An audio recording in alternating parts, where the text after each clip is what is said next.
Hello and welcome back to the Andrew Haines Show. In today's episode, we had on Corey Adamson, a midfielder for the St. Louis Ambush of the MASL, master networker, and entrepreneur. In this episode, Corey shares his unique life journey, what he did to build his personal brand, and what it took to make it through his first few years as a pro indoor soccer player. We hope you enjoy. So I've got Corey Adamson with me. Corey, kind of give us a little breakdown of, where you're from, where you went to school, and kind of your professional career.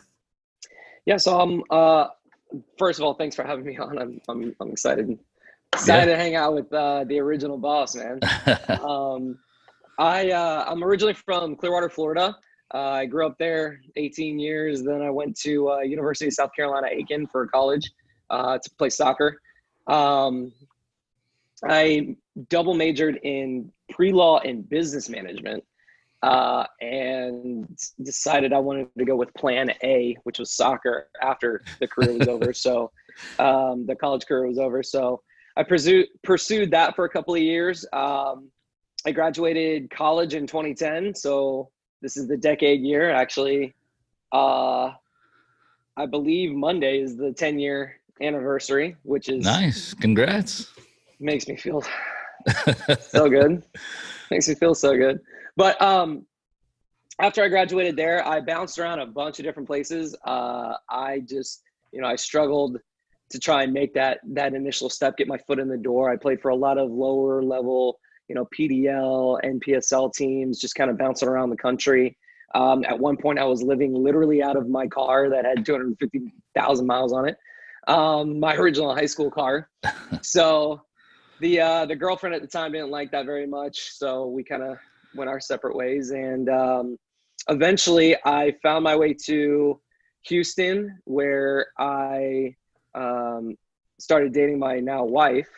From there, I came to a tryout in 2013 with St. Louis Ambush, and a owner named Andrew Haines decided to make me one of the first three guys that he signed. So from there, it was just, it's been the freaking ride of my life. So it's been fun. Well, I think, it's kind of cool from my standpoint to see the progression from 2013. I mean, that was, I think 7 seasons in professional soccer for you now, but just kind of seeing your growth, both, on the field and also off the field. Off the field is even more exciting, and I've gained a lot of respect for you with what you've been able to do, because how many guys have you seen in your career that it's all about how much can I make while I'm playing, how much can I and they get whatever they can get and they sit around and do nothing. And I think that's where you, from the very first time you came to an open tryout, we had over 150 players out there, and you were one of the first guys that we signed. And, the contract, it wouldn't even be enough for you to live. I mean, that's for sure. So that thing was the rookie minimum trinkets, man, which, I had bounced around a bunch of semi-pro teams, so I can't fault anybody for that. It's, the one thing that I was able to use, and I think the biggest helper and the biggest hindrance for any player looking to kind of make it, or any club exec looking to pay for a player, is that housing piece. So the fact that I was able to get basically with the football extension 9 months of rent-free living, even though I was only making dollars and cents, I was able to at least stretch that just from that piece. So it was funny, one of the places that I had stopped in my semi-pro career was Las Vegas. And I played for the Legends their first year, and they played in a lower division at the time, and they moved up after that. But actually, I played with the King, Frank Taillou, for a long time, the 5-time in a row MVP or whatever he is. It's like, is he ever going to stop? Every year, it's unbelievable. Him and Ian Bennett. I don't understand that level of It's crazy. It's just crazy. And a lot of respect for those guys. But, anyways, I played for Vegas, and that was a per game contract. So I played one game with them in Mexico. I came back on Monday and went to training and tore my MCL.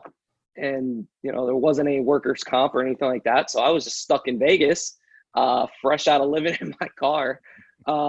So I just learned how to, I took that paycheck. I learned how to play really good poker. So that's what I started doing. Late at night, Seriously? like 3 o'clock, 4 Wow. o'clock in the morning, I would go to the team that the Legends actually got a lot of free ins at these different clubs. So that's how I would get my social scene in. So nobody really knew that I was like flat broke. And so I would go out and hang out with everybody. And then when everybody left, or, ball service ran out, I would go upstairs and start going to the poker rooms, just taking advantage of the guys that I could see were clearly drunk and clearly trying to make a point in front of their girls and stuff like that, and go all in on a pair of sevens. And that's how I lived. So when I moved here, I lived 2 minutes down the road from Ameristar, and they have a poker room. So I took that bi-weekly payment. I would put like $50 aside for groceries, and then I'd go straight to the casino, and I'd try and triple that up. If I tripled it up, I'd leave right away. If I went below a certain point, I'd leave right away and then come back the next day. But that's how I was making it for a while. Then I started getting some coaching gigs, like 90% of the guys in my position do, if not more. Started getting some coaching in. If there was a way to get myself in front of people or get my name out there, I was going to do it. So that meant every single appearance, whether it was a food truck event that we went to, obviously that helped because I got, a free meal out of it. But, or if it was, going to a school and reading to kids, or doing any kind of a speech or walkathon, you name it, I was going out there, and I was trying to network and meet people and talk to people and just get people to view me as a part of the community. So, from there, I got a job as a camp director, and then moved up to club director, and now I'm with a club that is top 5 in the world with Juventus. So just kind of worked my way up the ladder that way. And then in addition to the soccer piece is, I created an LLC for all my soccer training. So I would start running my own camps. I did private lessons. I think the first summer that I lived here, I worked personal trainings from 7 a.m. to 7 p.m. I had like a 2-hour window in between because I got my name out there so much. I remember you were grinding, man. Man, it was crazy. It was absolutely nuts. And so I just started racking in, money for this, and eventually moved my now wife up here. We were just boyfriend and girlfriend at the time. Got our first apartment. Got the LLC set up. I ran my first camp. The camp was a big success, and I just kept using that as a way to not only build the brand myself, and make a little bit of independence out of that, but I was also able to use that for gear. That was my way of getting some tax benefits out of also being a player. I used for all my camps and stuff, I used players that I played with. So anytime I'd go out and meet with them, we'd talk, and I'd set them up with personal trainings. I'd take a little cut off of it, and then that was my business. So I was able to write off a lot of things that allowed me the freedom to keep playing and pursuing this, even at a low budget. Well, and I think, what I liked is, from the first year, I mean, you were the first year you were a rookie coming in, kind of, realistically the bottom half of the roster. Yeah. But you were the most well-known player, and you still are since the Ambush have come back. And I remember a time when it's funny. Not funny maybe for you, but when I traded you to Milwaukee, well, first the trade was great because I got a great steak dinner out of it, plus a player and some cash. Yeah. So I mean, I really got Arico's a freaking stud, man. That kid, that move for him was fantastic. I think that really reset him and set him on his way. I mean, he's a captain now for one of the best teams if not the best team in the MASL right now. So he's that was a good. It was interesting. It was tough because you were the face of the team, and I do remember all those middle school girls like bashing me on Twitter because I got all the kids that you coach, and I was getting hammered. It was rough. That was to date, I think that was the least popular trade ever since we've come back, other than Zach Reggett, Rookie of the Year, being traded away. I think that was those were the two most unpopular that was after my things time that have happened. Yeah, exactly. Well, you weren't a part of that one. But the good thing is, though, what I liked is, I mean, you were a professional about it. You continued to do what you do. You continued to still work in the St. Louis community. So, I mean, I think all those things really positioned you well, where you could basically, it's not about how much you were making on your contract, because you were making so much more just coaching and operating your business. Like, you didn't have to, you could have played for free because the exposure, I mean, you look at it as almost like a marketing expense. You're playing in front of 5,000-6,000 fans at the Family Arena in St. Charles, every weekend. That's really the value, I think. And you and I talked about that early on in your career and kind of developed that up. And I thought it was cool though, that, how everything kind of comes around. So, I traded you at that time, which I do think was probably the right thing at that time. I agree. It was a tough decision. Absolutely. No. But I always had a soft spot in my heart for you anyway, because you were one of the first guys I signed, in soccer. And you work hard. You're passionate. And anytime that we needed something from the front office, like when we needed a player, you were always there. But I wish some of these other guys would understand the value in that, and what you did. You're still, you'll be able to play for as long as you want still, because at this stage in your career, you'd be getting, a pretty big contract, but you don't necessarily need that now. I mean, obviously you want to get as much as you can, but it's not necessarily about that, which I think is cool. And then to be able to bring you back to St. Louis, I think maybe a year and a half later after that trade, I thought that was, pretty cool to bring you back. Fans were nice to me then again. They were nice to me. And then I thought what was cool was just this past year, I ended up taking over as GM in Orlando, and it was pretty much at the minutes to go to the trade deadline, and we were able to trade to get you from St. Louis down to Orlando, not only to play, but to also be an assistant coach, which I think you've done a great job with transitioning that stuff. But I just thought it was kind of cool to bring you back down there and have you on the same team. And much like the first trade, I think it was just the right thing.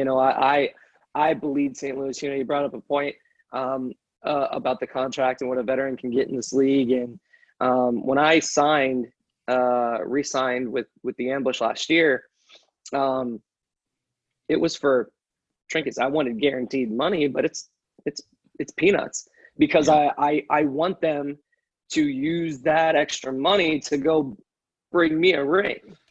Go get guys, go get be able talent. to afford to go get the right talent.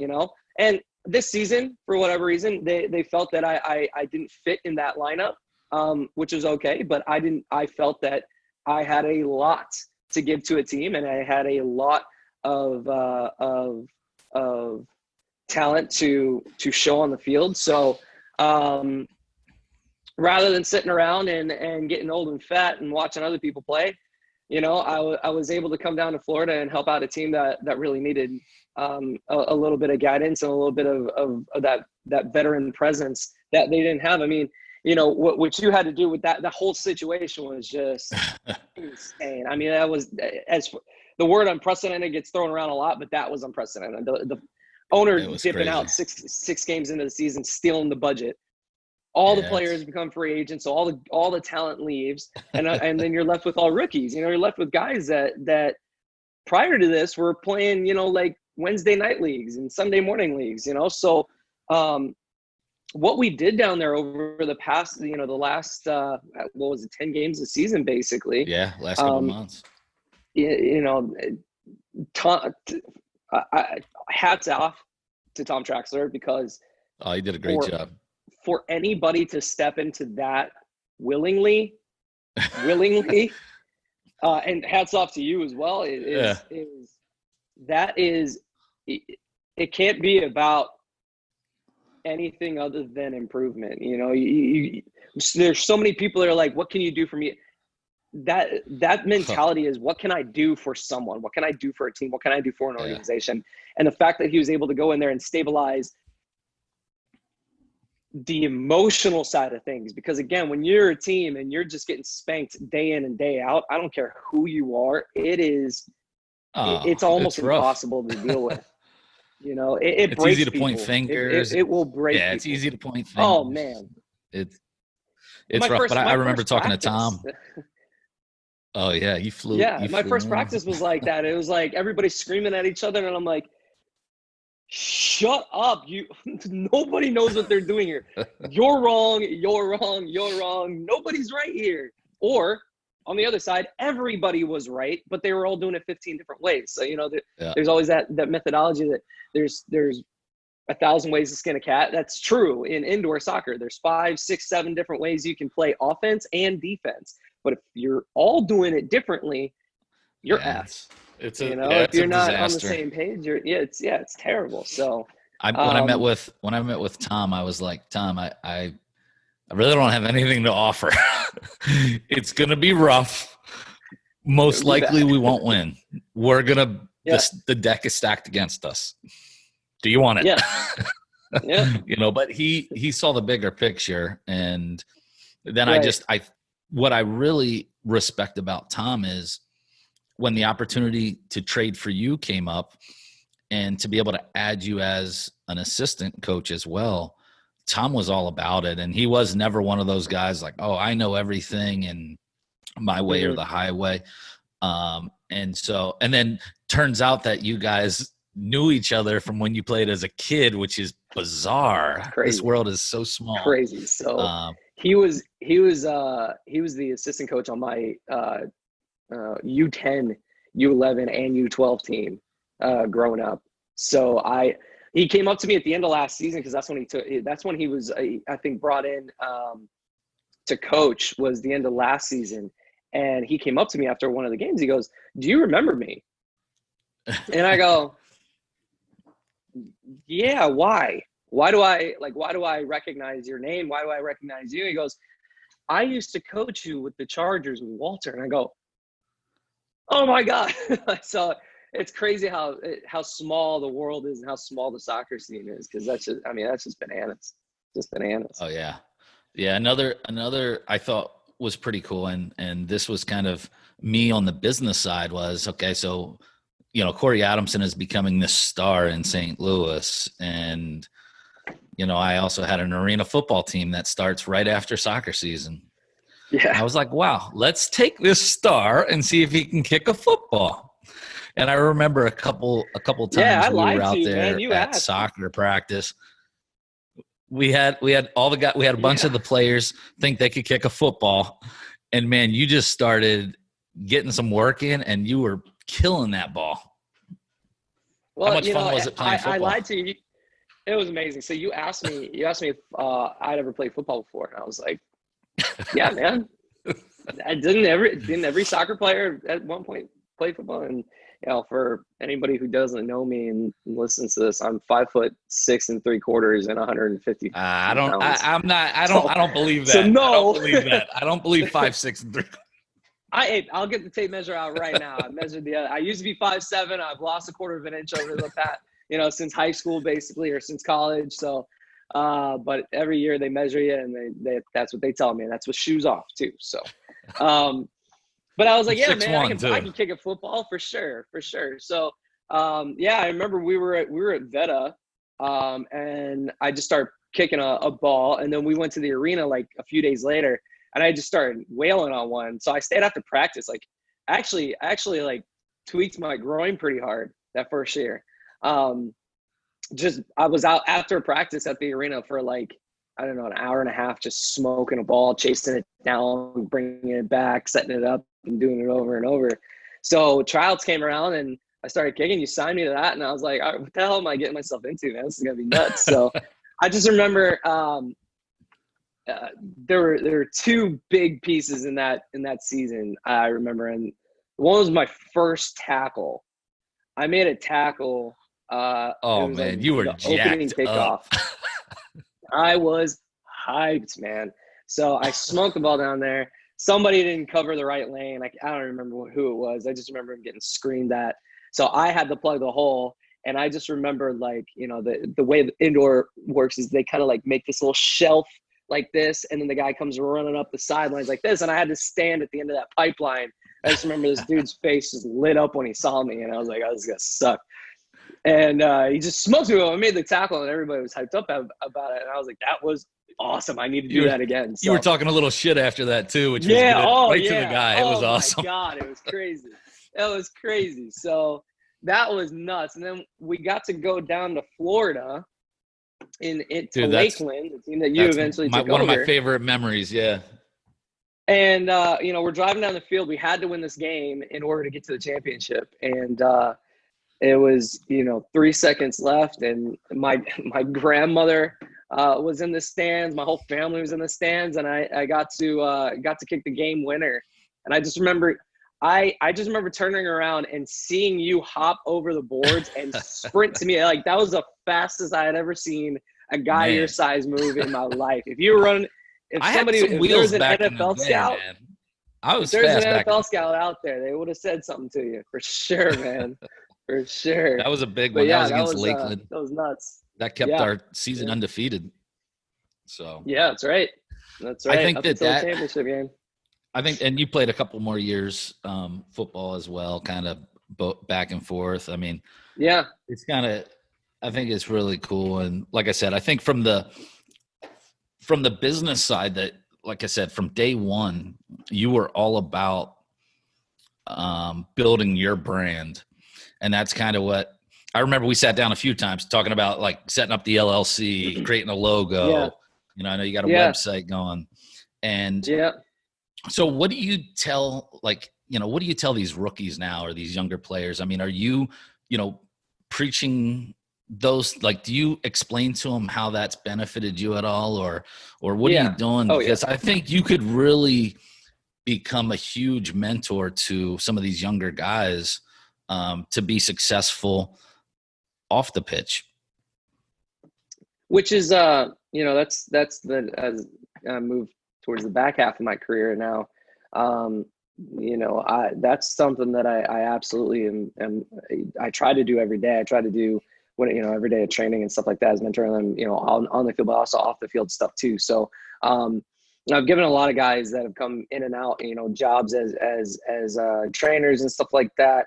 I've encouraged them. The biggest thing is get yourself out there, whether you're being paid or not.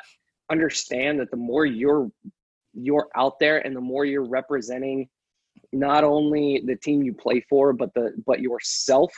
I was fortunate, especially that rookie year, that I scored some big goals at home. So first ever goal. The first overtime winner. I think I had 8 goals that season, and I think 6 of them came at home. And that if you can, get a celebration, get yourself known somehow by your haircut, celebration, the cleats you wear, there's all sorts of stuff that you can kind of personalize, and make people recognize you. And then once they recognize you on the field, start getting yourself out there off the field. It doesn't matter what it's for, you have to still be genuine about it, because you can't just go and show up. Yeah. You can't just be show authentic. up. Showing up. Exactly. You have to be authentic with people. You have to be real with people. So you 100% are. And that I was wanting to bring that up, because like, if you do those things and you're not for real about it, people see. Yeah. But you are 100% genuine when it comes to that. And that's always been, from the business side of running sports, I've always 100% been 100% about the community and making sure that not just me, but the organization. I mean, when I was there, my family was at a lot of those events too. I mean, we really, do the same thing, and we believe in it. But right. You went a step further than the team and started doing stuff on your own in the community, with the children's hospitals and some of the other things. So 100% being authentic is crucial, I think, to gaining that respect in the community. I think that's why you're loved in St. Louis so much. I appreciate that. Well, authenticity comes from a couple of different places. Number one, you have to remember why you got into this in the first place. If you got into this for the money, you're going to be an unhappy person, because unless you're overseas, you're, in the first division, you're not making the type of money that you think is available in soccer. And even NFL guys,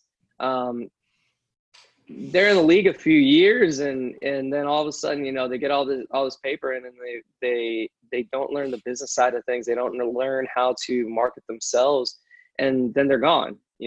They just leave. You know why people remember David Beckham? David Beckham was not one of the best players of all time. He was an incredible talent.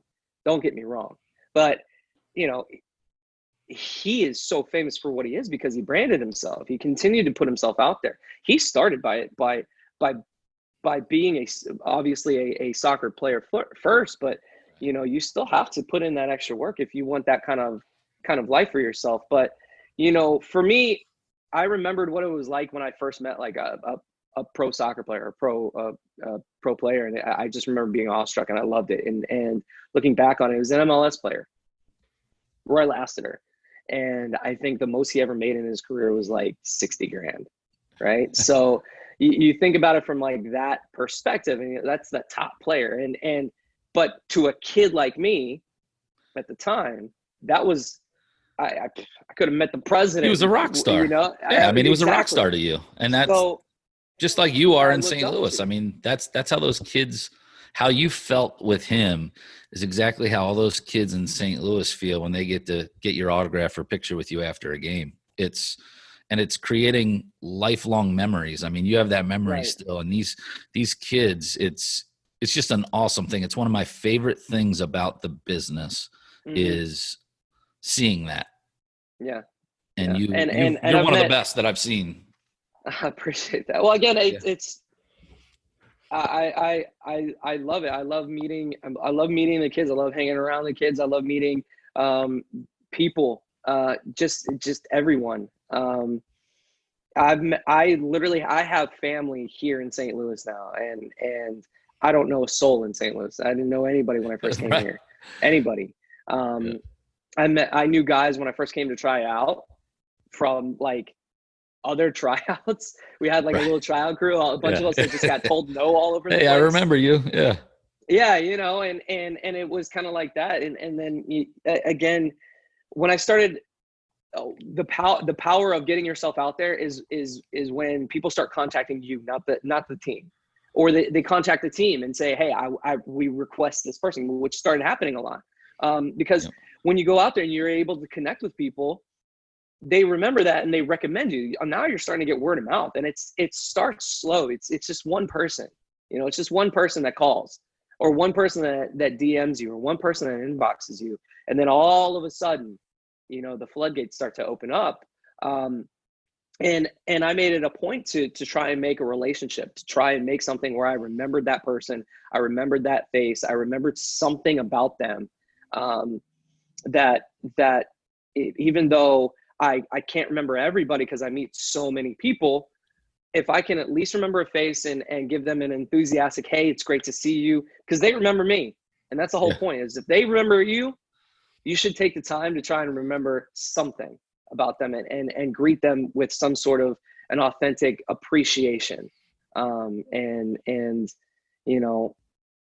met my flower girl and their family through the ambush, through going out and it just started as, hey, we want to brighten some kids' days by going to a hospital. And that turned into literally a lifelong friendship and cared extremely deeply for. And you don't get those things without putting other people and yourself out there, and putting other people first. And I think that's the one thing that's lost on some guys. Well, I hope that you can, I know you will, is share what you've learned over, your career here and help some of these other guys kind of see that, because I think, the worst thing you could see is, okay, somebody's playing in indoor, even USL for, 10, 15 years. Well, what the hell are you going to do afterwards? Right. And if you start thinking about it at the end of your career, you're so far behind. Have you, over your pro career, have you made more money off the field or on the field? Oh, off the field. Without question, off the field. But you couldn't make that much off the field if you didn't have the on field. Exactly. And so like the two of them really play a huge role, and you have to make sure that you have both. You don't have to be Ian Bennett or one of these guys that is the MVP every year. Yeah. You don't have to be that to be successful. And, those guys are very rare. So again, I just think from the business, I'd say Ian's even more rare, because he's done that. He's done everything that I've done, but he's also been the leading goal scorer, second in goals every single season for the past 6 years. So, when you have those two combined, you get a superstar. But it's there. What I want to be to players and to people, I want to be that. Everybody in the league knows, and I am the first to tell you that I am a role guy. I'm no superstar. I'm no top 50 player. I'm a guy who fits in a role in a system and can use my IQ to make up for anything that I don't have. If I don't have that goal scoring touch, or if I'm on a cold streak, I'm still providing balance somehow. I'm just a role guy. I'm not going to go and break somebody's bank and in order to sign me. And knowing that I can make infinitely more money off the field on my own, it's the heart of entrepreneurialism. It's every athlete needs to have that. They need to develop that. If you're not naturally good at it, you need to become it, because otherwise after your career is over, you better get used to working for somebody else. And I personally hate that. I hate having to depend on somebody else to give me a paycheck. I want to be able to put myself in a position where I'll always have a paycheck. I'll always have a job somewhere. I'll always be able to go somewhere and make money. So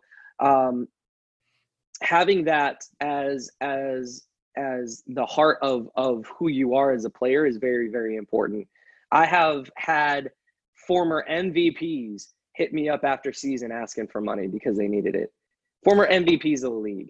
And that's that's frustrating to see. And that's what, you see some of these veterans out there that all they do is they go to practice, they go back to the apartments, they sit around, do nothing.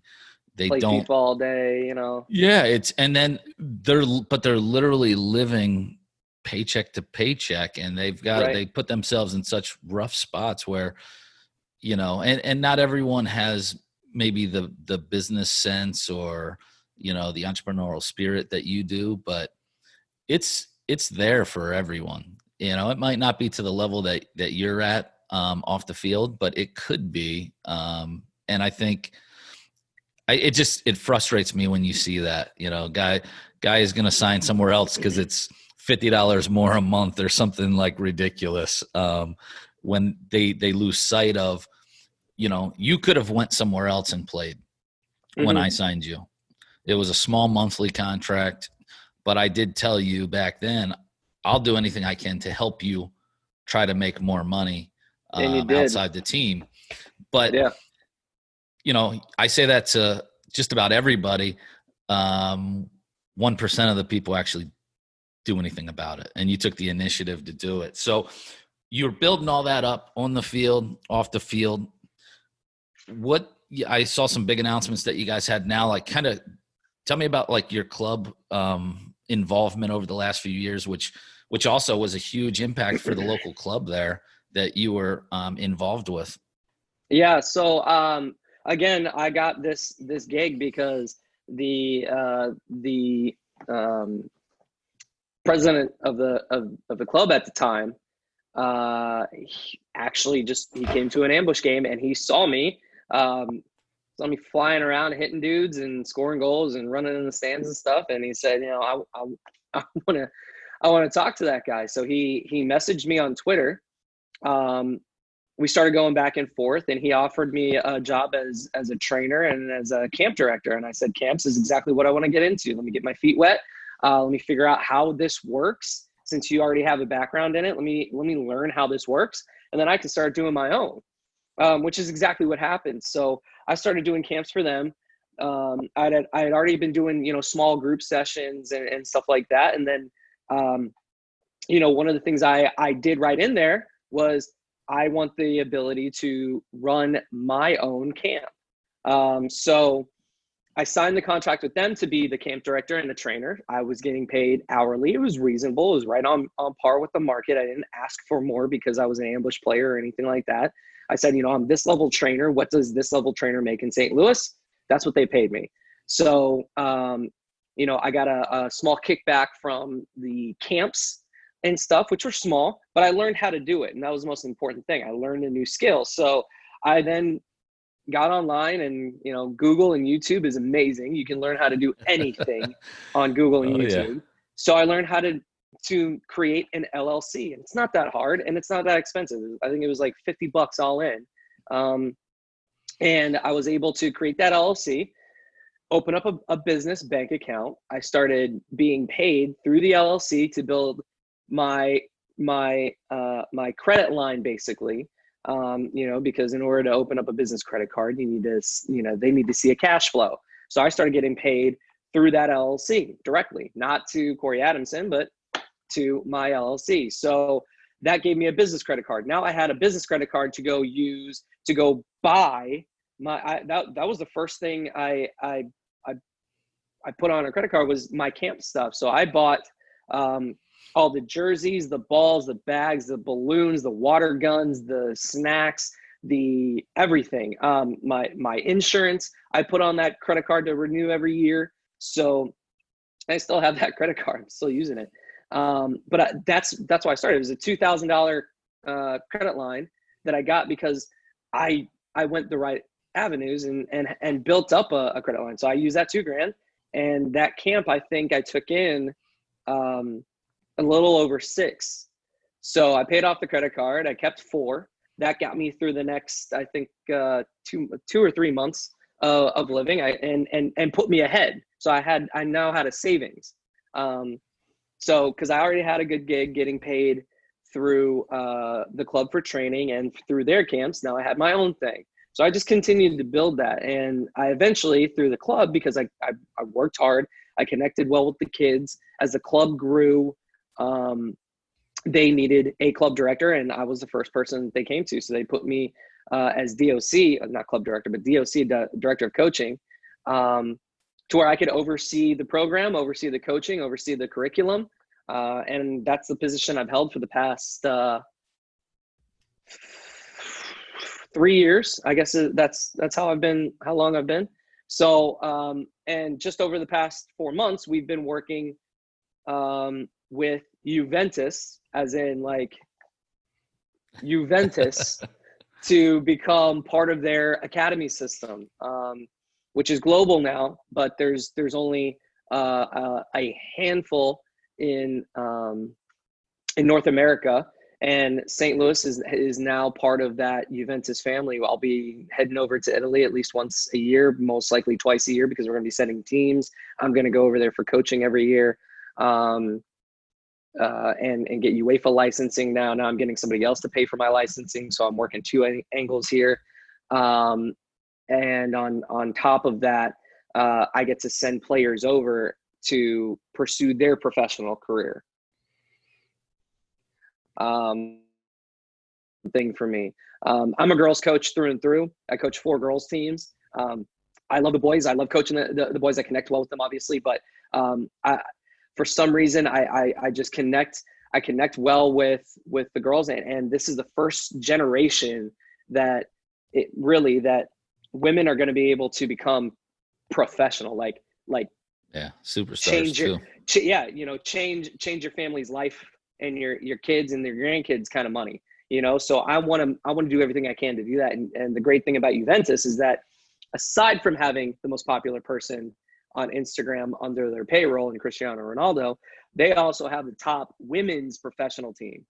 And they came to us and they said, US born girls players, they're the top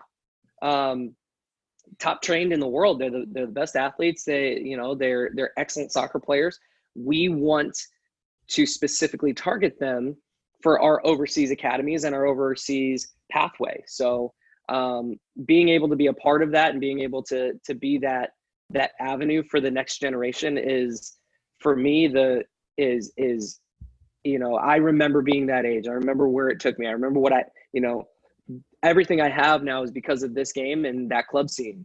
And to be able to give that back is obviously, it's self-gratification, but I think it's vital for any player to be able to do. So we're really, really excited about the move, really excited about this giant, that's great news. Congrats. $1 billion industry. So yeah, I appreciate it. Thank you.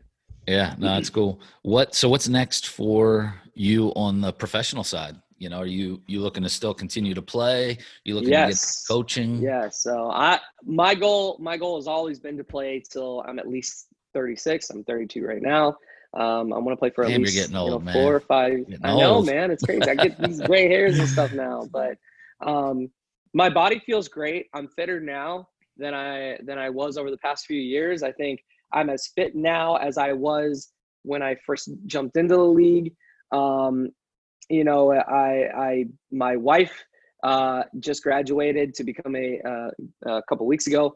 She is now going to be a dietitian, which is even better for me personally, but Tell also, her congrats. That's awesome. Us. Yeah, absolutely. And she helped me. Yeah, she can help anybody. She's doing consultations now. So, but the cool thing is, we were able to send her back to school because of everything that we built here. We were able to become,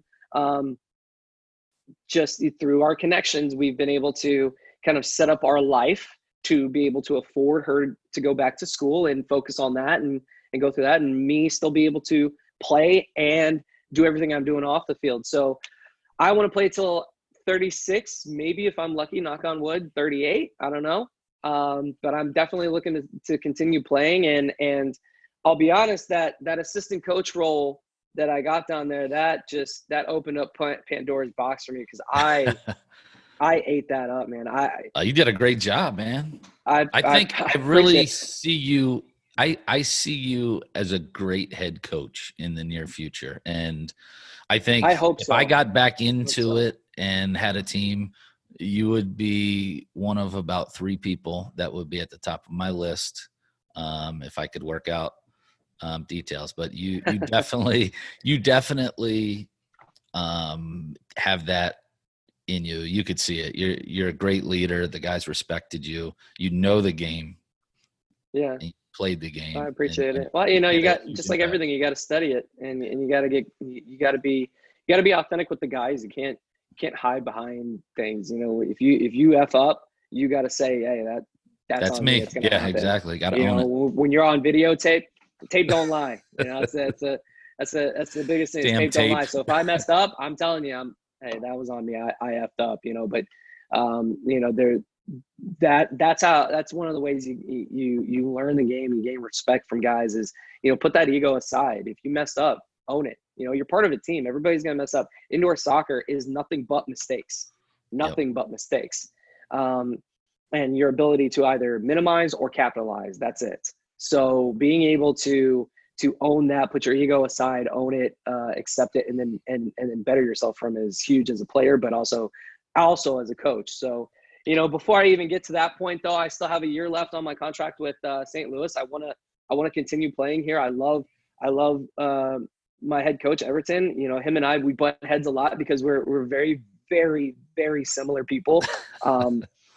The ownership here is excellent. I love Shelley. I haven't got to know the new owner, Jeff, very well, but I've heard nothing but good things. He's been very respectful and everything to the guys and done a lot for the team so far. So I want to continue this path. If I can help the team in any way, that's what I want to do.